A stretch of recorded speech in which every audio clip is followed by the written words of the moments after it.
نے ارشاد فرمایا کہ دو کلمے اللہ کے نزدیک بہت ہی پیارے اور بہت ہی محبوب ہیں. سوال پیدا ہوا کہ جب اللہ کے نزدیک پیارے اور محبوب ہوں گے تب تو یہ زبان پر اچارن کرنا اور اس کو تلفظ کرنا یہ بڑا ہی کٹھن اور دشوار ہوگا. لیکن پھر جواب دیا نہیں، خفیفتان علی اللسان اگرچہ پیارے ہیں لیکن اتنی آسانی دی گئی کہ ہر کس و ناکس ہر انسان کے لیے اس کا اچارن کرنا بڑا ہی آسان ہوگا. اس میں کوئی حروف شدہ نہیں ہے، کوئی حروف استعلا نہیں ہے سوائے با کے.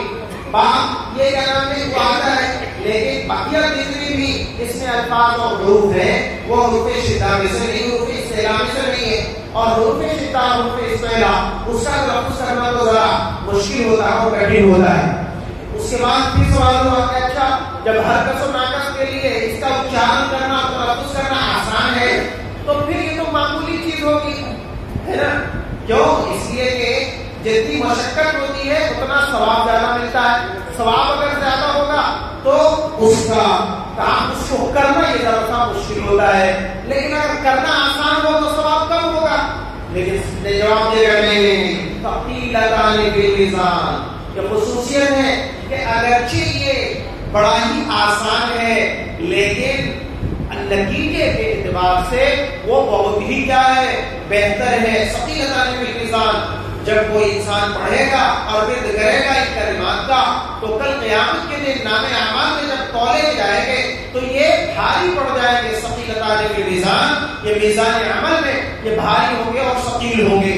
تو امام بخاری رحمۃ اللہ علیہ کو اصل میں تو وہ حدیث بطاقہ جو ترمذی شریف کے اندر حدیث ہے اس کو لانا چاہیے تھا، لیکن حضرت امام کے جو شرائط ہیں ان شرائط کے مطابق وہ حدیث نہیں تھی، اس لیے یہاں پہ حضرت امام بخاری نے دلیل کے طور پر اس حدیث کو نہیں لایا بلکہ اس حدیث کو لایا ہے.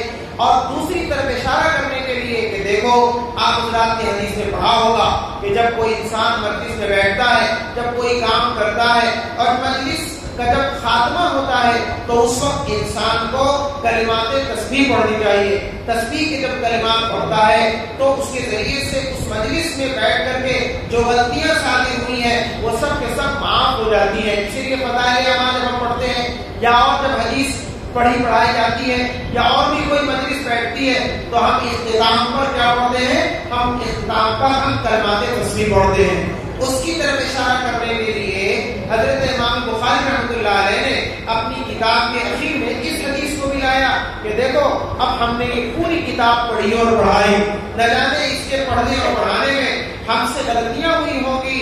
ہمیں کتاب کے احترام میں، مجلس کے آداب اور احترام میں، اسی طریقے سے اساتذہ کے ساتھ ان کے آداب میں کے ملحوظ رکھنے میں، اسی طریقے سے درسگاہوں کے آداب کے ملحوظ رکھنے میں ہم سے کمی اور کوتاہی ہوئی ہوگی. اس اعتبار سے جو بھی کمی اور کوتاہی ہو گئی اے اللہ اس کو معاف کر دینا.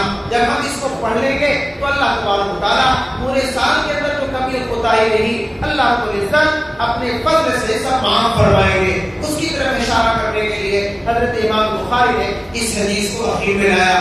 چونکہ وہ حدیث وہ بھی حضرت امام بخاری کے مطابق نہیں تھی، اس لیے اس کی طرف اشارہ کرنے کے لیے یہ حدیث کو لایا.